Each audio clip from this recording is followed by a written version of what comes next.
In today's video, I'm going to teach you how to add the square symbol in Google Sheets with an easy-to-follow approach. If you ever needed to represent measurements such as square meters or square feet within your spreadsheets, this method will help you do so quickly and effortlessly. To begin with, you'll need to open a Google Sheet. Start by launching your preferred web browser and navigating to the Google Sheets website. If you're not already logged in, go ahead and enter your credentials to access your Google Workspace.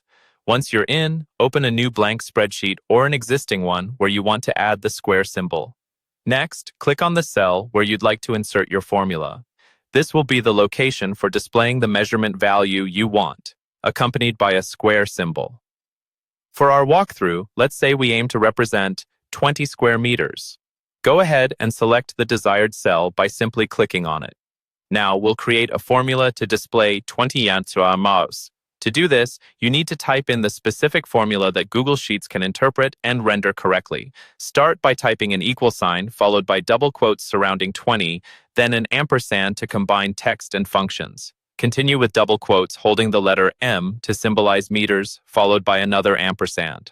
The key part of this formula is the function char parentheses 178, which generates the square symbol as it's the Unicode for that particular character. So altogether, you should have ilsol 20 and M and char 178. This formula precisely means you're showing the number 20, followed by the letter M, and then appending the square symbol via its Unicode reference. Finally, once you've input the entire formula into the cell, simply hit the Enter key. By pressing Enter, Google Sheets will execute the formula, and you should now see 20M2 displayed neatly within your selected cell. It's really that simple. This method is both efficient and visually appealing, allowing for standardized, professional-looking data presentation.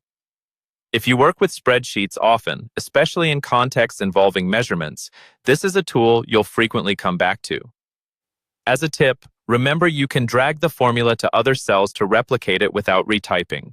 This ensures consistency across your dataset, and always double-check the formula for any typos. That's all there is to it. I hope you found this tutorial clear and helpful for your needs in Google Sheets. If you enjoyed this walkthrough, be sure to like and subscribe for more. Thank you for watching, and I'll see you in the next video.